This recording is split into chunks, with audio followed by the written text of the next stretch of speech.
Well, thank you very much for joining us for this important session at the Bharat Mandapam. And who better than a powerhouse creative figure from the Bollywood, from Indian cinema, Yami Gautam. A round of applause for the star who has joined us all the way from Lucknow where she was shooting. And just for this session, she has joined. Sameer. यामी सबसे पहले तो बहुत बहुत स्वागत आपका TV9 Bharatvarsh के TV9 group के इस मंच पर। और सबसे पहले मैं शुरुआत इस बात से करना चाहूँगा कि हिमाचल प्रदेश से निकलकर माया नगरी मुंबई में इतना बड़ा मकाम हासिल करना, आपकी जर्नी जो है वो बहुत इंस्पायरिंग है। हम लोग सुनते हैं बॉलीवुड में, फिल्म इंडस्ट्री में ग्रुपिज्म है, नेपोटिज्म है, फेवरेटिज्म है, कैसे किया आपने? पहली बात धन्यवाद इतना बड़ा मंच देने के लिए और अपनी बात रखने के लिए। कई बार लगता है कि सवाल आपका ज़रूर छोटा है पर बहुत गहरा है, तो समय निकल जाएगा। कभी कभी लगता है अपनी लाइनें शायद ठीक से बोल लेती हूँ, पर ये कैसे समाप्त करूँ इतने से अपनी जर्नी को। यही कह सकती हूँ कि कहीं ना कहीं ये क्लैरिटी ज़रूर थी कि वक्त लग सकता है, बट नींद सही आनी चाहिए। कई बार ऐसे कुछ कहते हैं कि आप खाते ज़्यादा अच्छा है, कुछ लोग सोते ज़्यादा अच्छा है। आई थिंक अगर चैन की नींद मिले आज के टाइम में या पीस मिले, I think that's very important. What I am trying to say कि आप चाहे कहीं से भी हो, पर अगर आप टैलेंट में बिलीव करते हैं, अगर आप बिलीव करते हैं, विश्वास है कि आप में टैलेंट है, आप क्यों आए हैं इस इंडस्ट्री के लिए? क्या आपको ग्लैमर ने अट्रैक्ट किया है? क्या आपको कोई और आपका कोई रीज़न है? मेरा रीज़न बहुत साफ था शुरू से, मुझे एक्टिंग करनी है, मुझे परफॉर्म करना है, मुझे अच्छा काम करना है। उस अच्छे काम के पीछे बहुत सारी डिसअपॉइंटमेंट्स भी होंगी, बहुत सारे उसे बोलते हैं there are times when you question your decision कि क्या ये जगह सही है मेरे लिए, मुझ जैसे किसी व्यक्ति के लिए, या कोई जो जिस तरह की मेरी सोच है, अगर if anyone thinks like that. क्योंकि मैं कभी डेस्परेट नहीं हुई काम के लिए। मुझे ना बोलना मैंने सीख लिया था कि नहीं करना तो नहीं करना। अगर दिल से आवाज़ नहीं आए या मन की आवाज़ को हमेशा सुनना बहुत ज़रूरी है। तो वक्त लग सकता है, पर होगा वही जो सही होगा, और वो मिलेगा ज़रूर एक दिन, अगर आप डटे रहें और अगर आप सही अपॉर्चुनिटी को देखने की और परखने की अगर आप समझ रखें।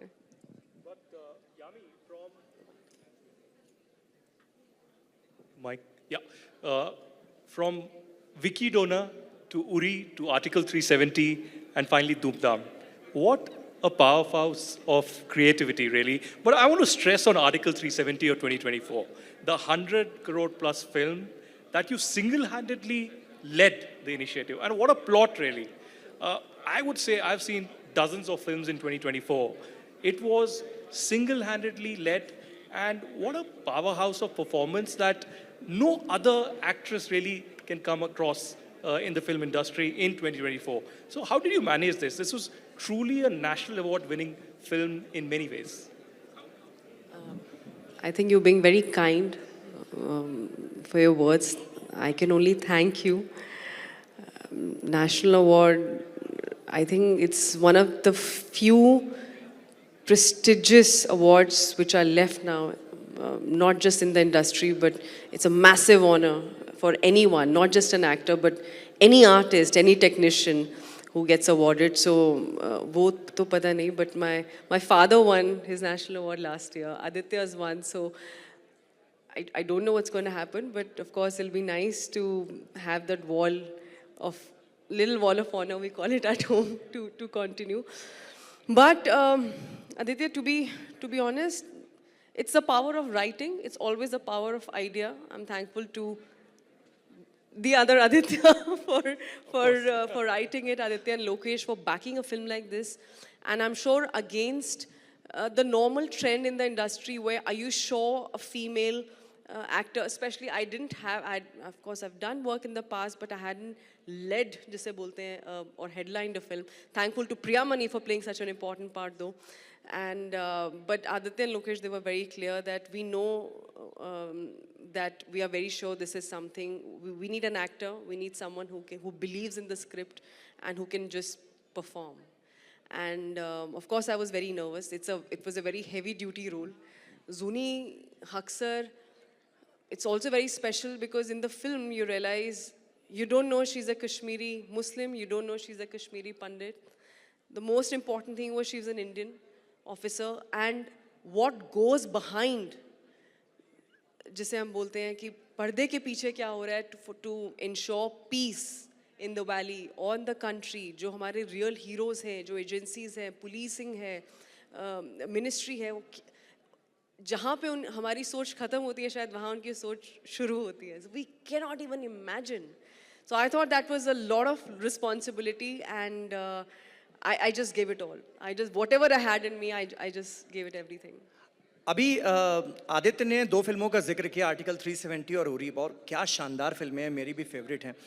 लेकिन आजकल बॉलीवुड के बारे में ये भी कहा जाने लगा है कि बॉलीवुड बहुत ज़्यादा पॉलिटिकल हो गया है.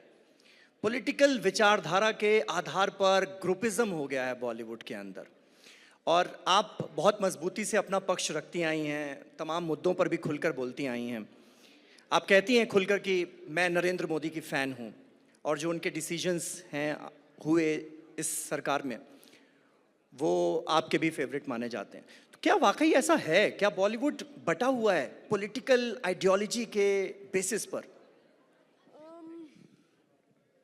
देखिए, हर एक की ऑफ कोर्स अपनी पॉलिटिकल आइडियोलॉजी है, एंड मैं of course I am a public figure, but at the end of the day I am only a citizen of this nation. और अपनी जो भी पॉलिटिकल एफिलिएशन है, ज़रूरी नहीं है कि आपकी मर्ज़ी आपको एक्सप्रेस करना है, आपको नहीं एक्सप्रेस करना है. मैं एज एन एक्टर मैं क्या कर सकती हूँ? मैं वो कर सकती हूँ कि मुझे बिल्कुल निष्पक्ष होकर, just literally closing my eyes, and that's exactly what I did with Uri and with Article 370. और जो मेरी एक अगली आने वाली फिल्म है, of course अभी अनाउंस नहीं किया है, but it's on a very famous case that changed the political, social, and there are many more words I'm sure when it came to women's rights. तो वो एक लैंडमार्क केस है. तो मैंने इसलिए नहीं सोचा कि अच्छा मुझे ये उस तरह की फिल्म है, या ये एक नाम दिया जाता है, ये जिंगोइस्टिक है, या ये है, या I think they are just terms. I am an actor, मुझे जो कहानी पसंद आएगी मैं वो करूँगी. और खासकर जब वो शब्द जुड़ जाता है कि बेस्ड ऑन रियल स्टोरीज़, मुझे नहीं लगता इससे बड़ा कोई थ्रिल हो सकता है लाइफ में. ये इतनी जिस तरह की इन्फॉर्मेशन या R&D हम लोग काम करते हैं, अगर ऐसा कोई सब्जेक्ट मिलता है तो लगता है ऐसी सोच और ऐसे डिसीजंस और ऐसी चीज़ें जो शायद हमें पब्लिक डोमेन में नहीं पता होता, पर ये it makes for an amazing film. It makes for something, a film जहाँ पे पेट्रियाटिज्म की भाषा है.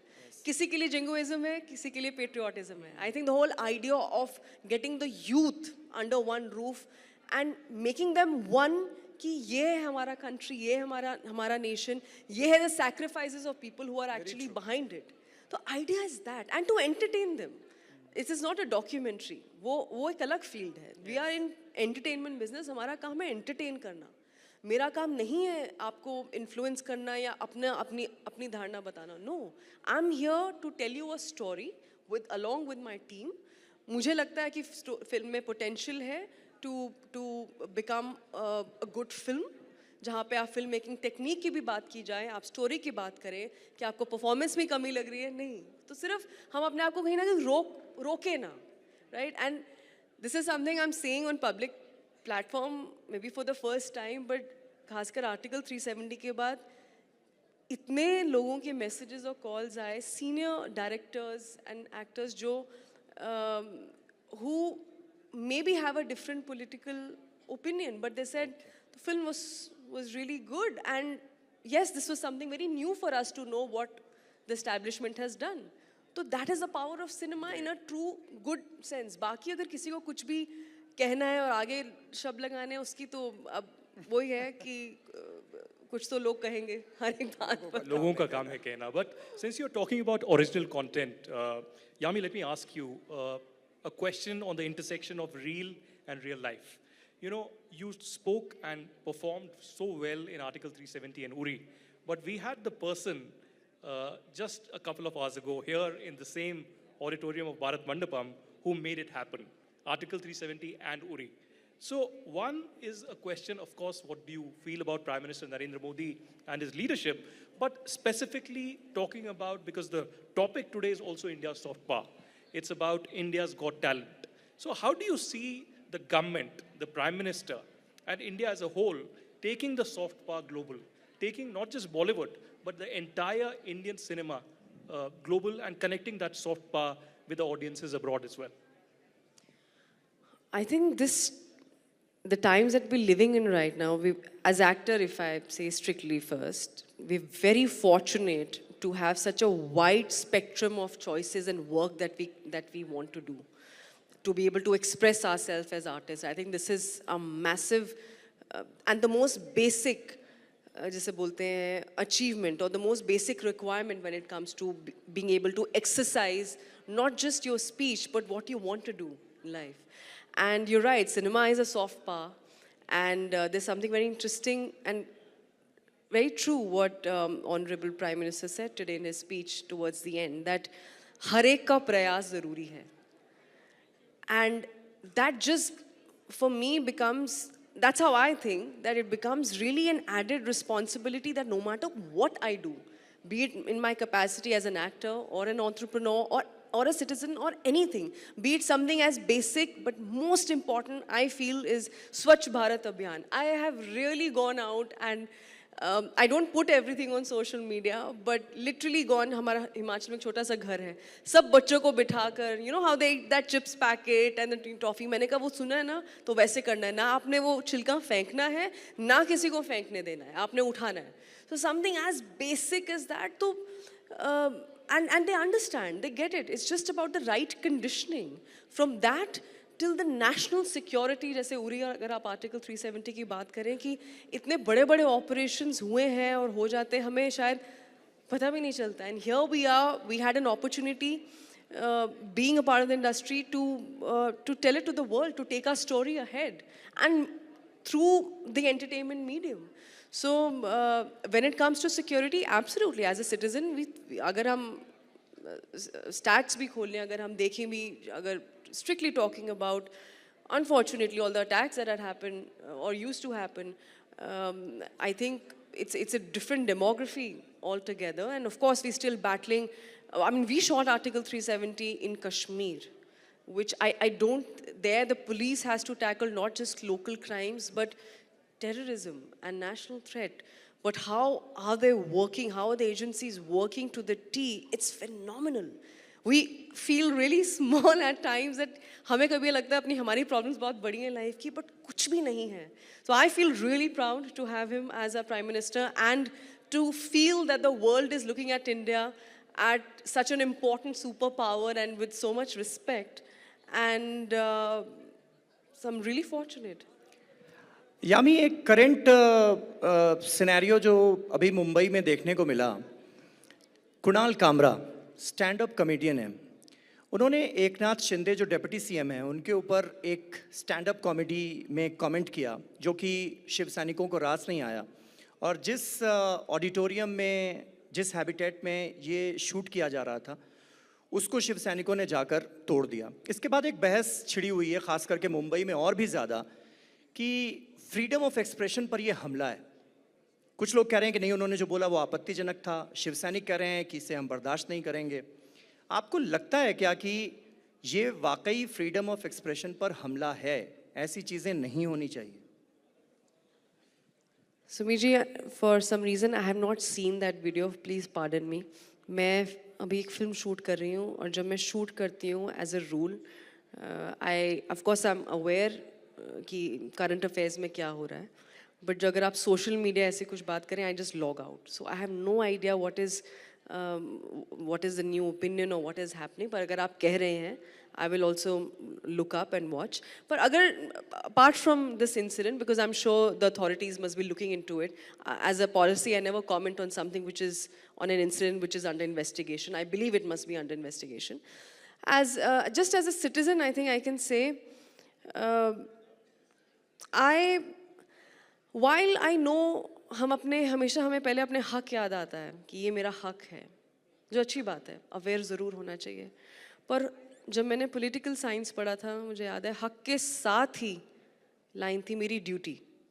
तो ये दोनों कहीं ना कहीं वो वो बोलते हैं सिक्के के दो पहलू हैं, तो वो बैलेंस रखना मुझे लगता है बहुत ज़रूरी है. और अगेन इट इज़ स्पेशली जब आप पब्लिक मंच पे हो, of course as I said, हर एक की अपनी ओपिनियन है, हर एक का अपना तरीका है. As long as the dignity is not being compromised, must. और अब internet is open for everyone, लोग आपको सुनते हैं, लोग देखते हैं, और कुछ भी अगर सेंसेशनल हो तो वो हमेशा ही जल्दी फैलता है. अच्छाई थोड़ा वक्त लेती है पहुंचने में. I would really, I hope that जिनके पास भी माइक आता है, चाहे कोई भी हो, थोड़ा और थोड़ा और ध्यान से थोड़ा देख के कि आप स्पेशली जब आप you are being yourself and you are expressing yourself as yourself, not, I'm not playing a character right now, that's for the films. इससे पहले एक नया सवाल है कि how about the moral responsibility of every character, how about you glorify this, that's a different thing. But when you're expressing yourself as you, of course, I think I do think that it's important to be cautious.